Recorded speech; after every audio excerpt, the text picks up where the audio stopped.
yung mga colleagues ko, they did a study on under 15 fertility. No, yung Mm. ano nga ba saan ito nangyayari, ano yung circumstances, ibig sabihin yung correlates or factors, no?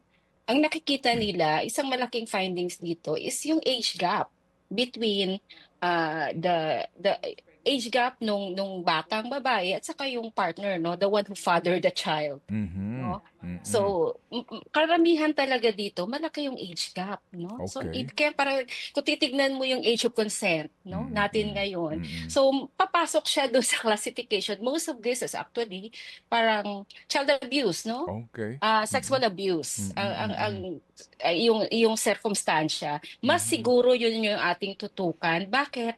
Kasi Mhm. kung bata ka, 10 years old, what do you know about sex, no?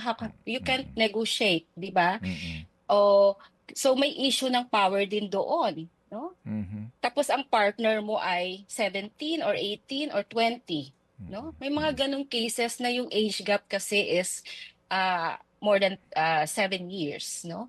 Mm. Adult yung lalaki, tapos minor Opo, opo, yung opo. batang babae. So yun pala yun, mas marami na talagang mas matanda doon sa batang babae 'no, yung ama Mm. nung pinagbubuntis nung minor nga po 'no, as Yes. young as 14 years old ka ninyo 'no?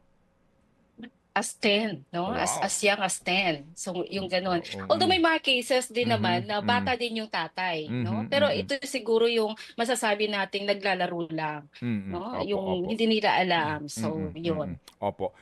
Meron din ho bang sa study na dahil din po sa kawalan ng sapat na impormasyon nung mga lalaki, ng mga bata, ay nauuwi po sa sexually transmitted diseases dahil nga sa pag-eeksperimento? Yes. Opo, go ahead ma'am, go ahead. Of Opo. course, oo.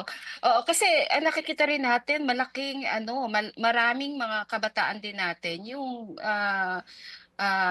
nakaka-experience ng mga sexually transmitted infection, no? Mm, Kasi mm, again, mababa din yung paggamit ng condom, no? okey. Contraceptives. Mm, I mean, for lalo na sa mga kalalakihan.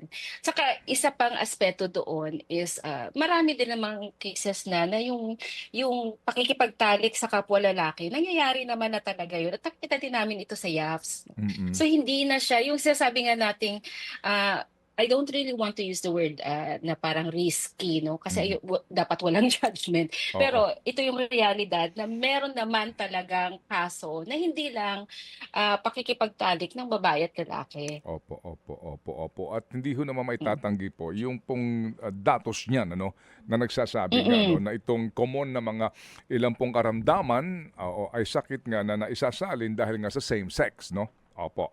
Okey, Mm. opo, opo. So Hindi same sex siguro, it's really more of opo. unprotected, I'm 'no? sorry, Yung I'm sorry, I sit down corrected, unprotected.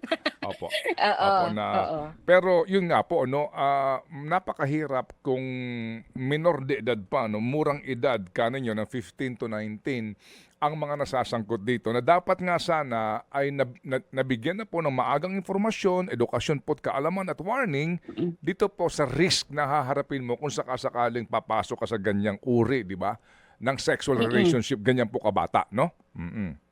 Yes, tama po kayo doon. Okey sige. Kaya parang sinasabi yung sinasabi na we are removing the innocence of our kids when we inform them, hindi eh, binibigyan mo sila ng power, 'no? Information is power para they can decide on their own body, kung ano yung gusto nila at kaya nilang protektahan yung sarili nila. Mas siguro yun yung dapat tutukan natin.